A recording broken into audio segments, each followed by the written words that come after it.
नमस्कार दोस्तों, मैं Sandeep Lathwal building material reporter के ऑन ग्राउंड शो बात बाजार की में आपका स्वागत करता हूं।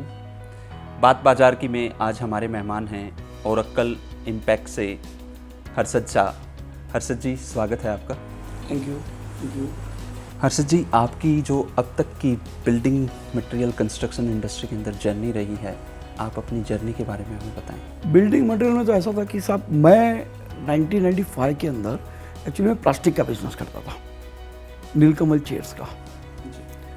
और उस दरमियान हम मेरे कज़िन के साथ में बिल्डिंग मटेरियल में हार्डवेयर में हमने स्टार्ट किया। जीआई पाइप, एमएस पाइप उस टाइम पे बहुत चलते थे और वहाँ से हमारी जर्नी शुरू हुई 1997-98 से बिल्डिंग मटेरियल की। हार्डवेयर के अंदर हम लोग GI pipe, MS pipe, barbed wire, nails और इन सब का रायगढ़, रत्नागिरी, सिंधुदुर्ग डिस्ट्रिक्ट में हम लोग सप्लाई करते थे। वहाँ हमारा नागोटा नाम एक डिपो हुआ करता था और वहाँ से वो लोग हम लोग सप्लाई करते थे। और हमारे एक बेस्ट फ्रेंड है मिस्टर महेश पोपट, जिसका अपना इंडिया में पहला शोरूम था। जो इंडिया का जिस बंदे ने शोरूम डाला था वो मेरा बेस्ट फ्रेंड था। उसने मुझे लेके आया मेरे आज की जर्नी तक, मतलब जो टाइल्स इंडस्ट्रीज में मैं काम करता हूँ, ये उसके साथ एक्चुअली मैंने शुरू किया था 2000 में। और 2002-2003 से मैं टाइल इंडस्ट्रीज में हूँ, क्योंकि वो हमारा बिजनेस ऑलरेडी सेट था और वहाँ कुछ नया नहीं करना था। MS pipe, GI pipe, building material supply में उस इंडस्ट्रीज में मुझे कुछ ऐसा नहीं लगा कि कुछ इसमें नया कर सकते हैं।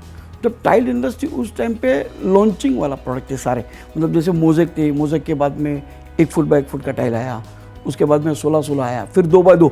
तो जब मैंने एंटर किया तब मैं सिटी टाइल्स का काम करता था। हम लोग ऐसे ही घूमने गए थे हिम्मतनगर और फिर बातों बातों में ही दोस्त के साथ में तय हो गया कि हमको इस इंडस्ट्रीज में एंटर करना है और वहाँ से अपना शुरू हुआ 2000, 2003, 2004। आप टाइल्स को लेके काफ़ी पैशनेट दिखते हैं सर। शुरुआती तौर पे आप कौन कौन से ब्रांड के साथ जुड़े, कौन कौन से कंपनी के साथ जुड़े, और कोई ऐसा ब्रांड था पर्टिकुलर जिसने आपको बिजनेस में ग्रो कराने में हेल्प किया? बिल्कुल, शुरुआत के दौर में तो हम मोरबी का काम करते थे, बट जॉनसन एंड एशियन ये 2 ब्रांड थे। ये मेरे 2 पहिए थे जिस पे एक्चुअली सवार होकर मैं यहाँ तक पहुँचा हूँ। ठीक है, हर बिजनेस का एक दौर आता है जहाँ टर्म्स जमे नहीं जमे, प्रोडक्ट जमे नहीं जमे। उस हिसाब से शायद मैंने एक कंपनी से मेरा नाता शायद उस तक सीमित रहा 4 साल में, बट एशियन के साथ मैं आज भी जुड़ा हूँ और ये दोनों ब्रांडेड कंपनियों ने मुझे यहाँ तक लाने में बहुत हेल्प की। मतलब मेरी पहचान ही उसी से बनी। देखो, आप कुछ हो, आपको बहुत कुछ आता हो, बट जब तक आप एक्चुअली किसी ब्रांड के साथ नहीं जुड़ते हो ना, तो ब्रांड और आप दोनों मिलके एक आइडेंटिटी नहीं बनती है। नहीं। तो सर, आज आप रिटेल, होलसेल और प्रोजेक्ट्स तीनों करते हैं या आपका एक पर्टिकुलर स्पेसिफिकेशन है? नहीं, मैं रिटेल करता हूँ एंड प्रोजेक्ट्स करता हूँ। होलसेल का काम मैंने 5 से 6 साल पहले थोड़ा थोड़ा करके कम कर दिया, क्योंकि मुझे ऐसा लग रहा था कि होलसेल से बेटर फ्यूचर वो एक्चुअली मुझे रिटेल में दिखने लगा। फिर वो मैंने थोड़ा सा होलसेल का काम कम करके आई हैड स्टार्टेड रिटेल। 2013 में मैंने ये रिटेल शोरूम डाला। राइट। वैसे हर्षद जी, आज काफ़ी सारे होलसेलर हैं जो खुद रिटेल बिजनेस में आ रहे हैं, तो इससे क्या लगता है आपको फ्यूचर में कंपटीशन बढ़ेगा? नहीं बढ़ेगा, बल्कि ये हेल्दी कंपटीशन होगा। सारे रिटेलर्स जो होलसेलर थे, अगर वो धीरे धीरे रिटेल्स में आएंगे तो हेल्दी कंपटीशन बढ़े। आज सर्विस सबसे ज़्यादा मायने रखती है एक्चुअली संदीप जी। देखिए, आप मटेरियल तो ले लेते हो, बट जब आप मटेरियल में आज एक्चुअली एक कंपनी में 200 डिज़ाइंस हैं। सारी डिज़ाइंस आप अगर इकट्ठा करो शोरूम की तो 1000 से 1500 डिज़ाइंस हैं, राइट। अब 1000 से 1500 डिज़ाइन का आप स्टॉक तो कर नहीं सकते, तो आप अगर कुछ प्रोडक्ट का स्टॉक करते हो तो आप कस्टमर को बाकायदा बता सकते हो कि भाई if you are in very urgency, ये मटेरियल आपको कल मिल जाएगा। अब अर्जेंसी नहीं है तो ये फिर हम मंगा के दे सकते हैं आपको। तो ये होलसेलर का रिटेल में आना तो बहुत स्ट्रॉन्ग पॉइंट है सर। राइट। वैसे हर्षद जी, आज बॉम्बे, नवी बॉम्बे में आप डील करते हैं, तो लॉकडाउन के बाद से मार्केट अभी कैसा परफॉर्म कर रहा है, और जो एक लॉकडाउन का पीरियड था वो आप लोगों के लिए कैसा था? आपने कैसे उसको फेस किया, फेस करते हुए चीज़ों को आगे लेके गए? Oh, it's very tough period. Lockdown का पीरियड तो ऐसा था कि मतलब उस पीरियड में एक इंसान की सोच और समझदारी दोनों कितनी हद तक है, ये उसका मेजरमेंट टाइम था। हम अगर लॉकडाउन के पीरियड के दरमियान अगर कोई कंपनी अपने को नहीं संभालती है तो डीलर डूब जाएगा। डीलर बच्चों को नहीं संभाले जो अपने पास काम करते हैं तो वो डूब जाएंगे। और एक्चुअली फॉर्चुनेटली मैं उस में रहा जिसमें एक हाथ मेरे एशियन, पैविट और ये जो कंपनीज है जिससे मैं डील करता था, सब लोगों ने हमें संभाला और उसी से प्रेरणा लेके मैंने अपने बच्चों को संभाला।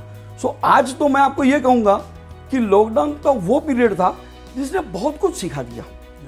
और आप आज की मार्केट की बात करो ना, तो ये तो स्प्रिंग से दबी हुई वो मार्केट है जो लॉकडाउन में दबी, उतनी जोर से उछली हुई है। आज अच्छी मार्केट है एक्चुअली। दैट मीन अर्षद जी आज मार्केट में अच्छी डिमांड है, अच्छा काम है। बहुत अच्छी है। मुझे तो लगता है कि लोगों को ना दिमाग में ये चीज़ समझ में आ गई है कि अपना घर ही एक ऐसा जगह है जो अच्छा और परफेक्ट बनाना चाहिए, और लोगों ने एक्चुअली उस दिशा में अपने कदम भी बढ़ाए हैं लोगों ने। राइट। हर्षद जी, आप रिटेल करते हैं, आपके पास प्रोजेक्ट भी है। अगर हम ओवरऑल बात करें तो इधर नवी बम्बई का जो कस्टमर है, जिसको हम एंड बायर बोलते हैं, प्रोफेशनल डिज़ाइनर्स हैं या प्रोजेक्ट बेस्ड कस्टमर हैं, तो यहाँ मार्केट में किस तरीके का बिजनेस है? कौन लोग मार्केट को होल्ड करते हैं यहाँ पे? डिज़ाइनर्स एक्चुअली देखो है बहुत सारे यहाँ पे। नवी मुंबई का आप मार्केट की बात करोगे तो इंटीरियर डिज़ाइनर्स हैं, वो एक्चुअली पूरा गाइड करते हैं। मार्केट शायद उन्हीं के हिसाब से पूरा चलता है, इसमें दो राह नहीं। बट आपको मैं और एक चीज़ बताऊं, ये एक ऐसा सेंटर पॉइंट है, ये महाराष्ट्र का वो मार्केट है, कलम्बोली मार्बल मार्केट, राइट, जिसके इर्द गिर्द बहुत सारे खेड़े पाड़े भी हैं। तो संदीप जी, वहाँ पे इंटीरियर डिज़ाइनर का role comparative to the Navi Mumbai थोड़ा सा कम रहता है। तो उस टाइम पे एक्चुअली एज अ डीलर आप उनके लिए डिज़ाइनर बन जाओ, ये रोल ज़्यादा मायने रखता है। Right, very right sir. आज मार्केट में किस तरीके के डिज़ाइन और ट्रेंड्स हैं जो लोग मांगते हैं, डिमांड में हैं? हर तरह का प्रोडक्ट चलता है संदीप जी। हर जैसे सपोज करो कि आप मॉल बोलो तो वहाँ फुल बॉडी विट्रीफाइड चलती है। जैसे आप स्कूल बोलो तो अच्छी विट्रीफाइड फुल बॉडी की वो चलती है, मॉल के अंदर चलती है, राइट। उस तरह से रेसिडेंस के अंदर एक्चुअली बड़ी टाइल्स चलती है, वहाँ पे इटालियन मार्बल टाइप की लुक की टाइल्स की आज के तारीख में डिमांड बहुत ज़्यादा है। आपका डिस्प्ले काफ़ी शानदार है सर। Thank you.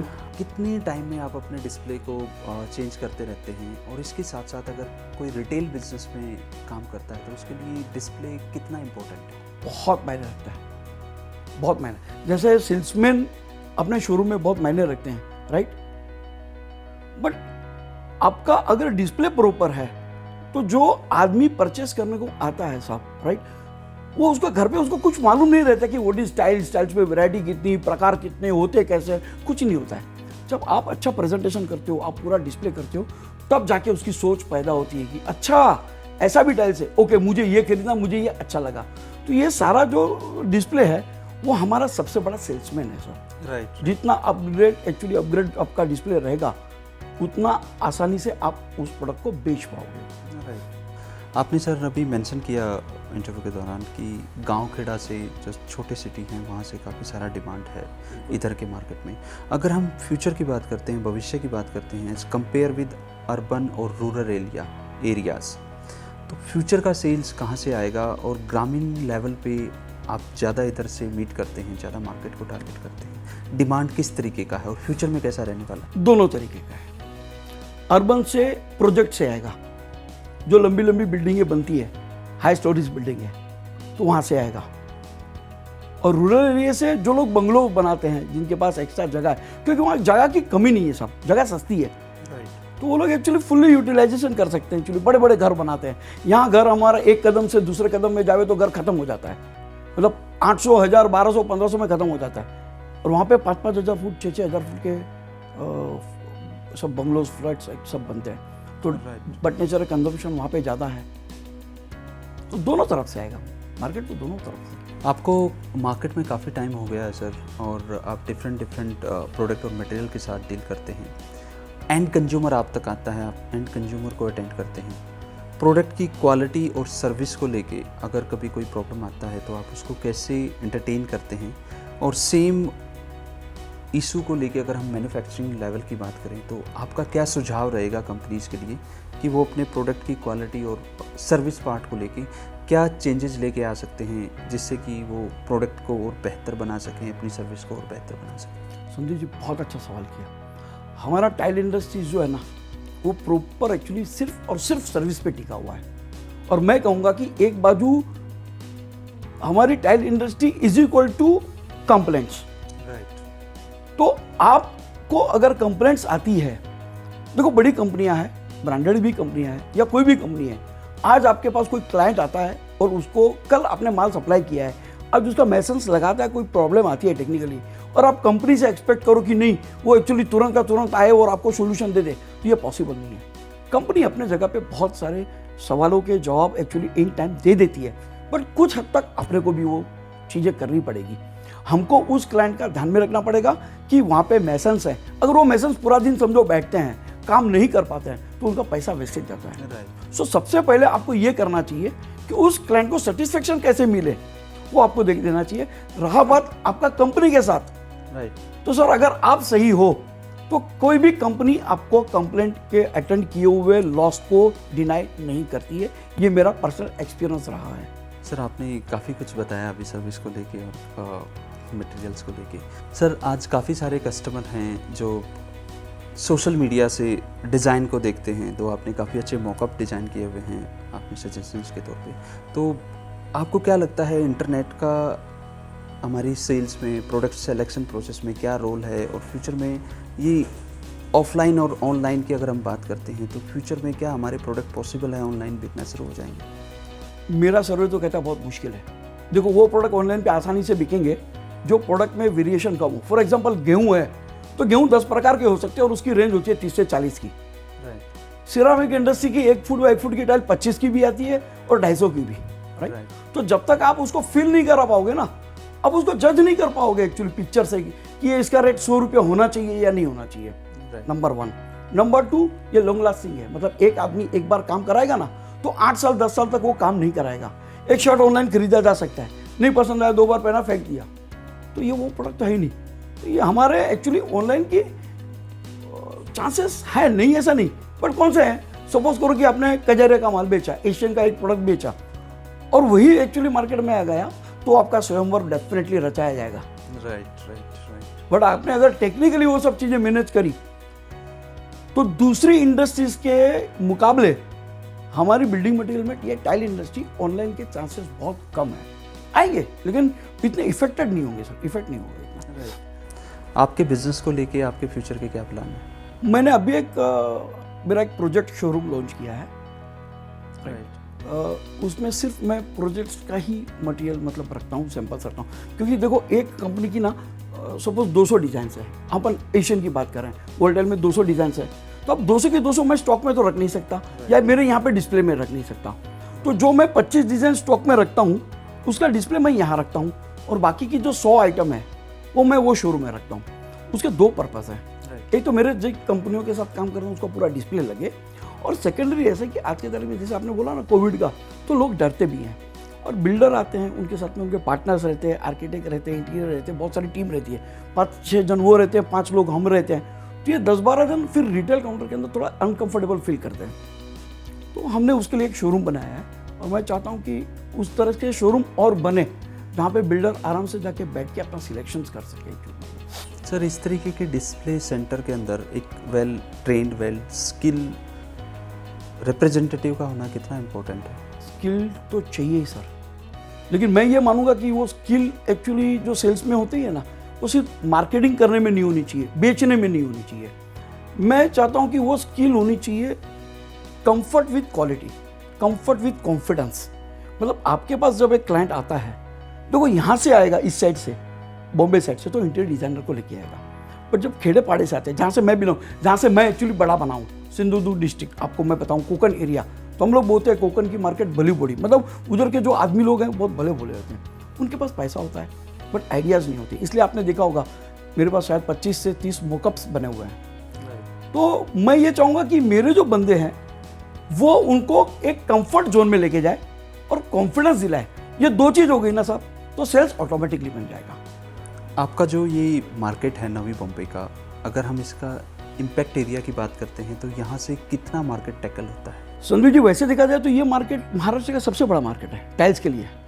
ये होलसेल का नहीं है, ये आप ऐसा समझ सकते हो कि ये रिटेल का प्योर मार्केट है। मार्बल मार्केट के अंदर 10 बड़े शोरूम हैं, 30 बड़े से थोड़े कम वाले शोरूम हैं और 20 ओके। मतलब आप ये समझ के चलो कि अगर एक आदमी को टाइल्स खरीदनी है तो कम से कम वो 25 दुकान तो विजिट कर सकता है, मतलब जहाँ उसको सारी टाइल्स मिल जाए। राइट। ये सबसे बड़ा मार्केट है एक्चुअली। और पूरे बॉम्बे से भी लोग यहाँ पे आते हैं, महाराष्ट्र से, सांगली, कराड़, सातारा, जिनको ये पता है कि मार्केट बड़ा है वो यहाँ पे टच हो जाते हैं, आते हैं यहाँ पे। राइट। आज अगर कोई नई जनरेशन बिजनेस में आना चाहती है तो मार्केट में सस्टेन करने के लिए क्या चीज़ें इंपॉर्टेंट हैं? आपका नई जनरेशन के लिए कोई सुझाव? सेटिस्फैक्शन। जो इंडस्ट्रीज आपका पैशन जो है अगर उसको सेटिस्फाइड करती है वो बेस्ट है।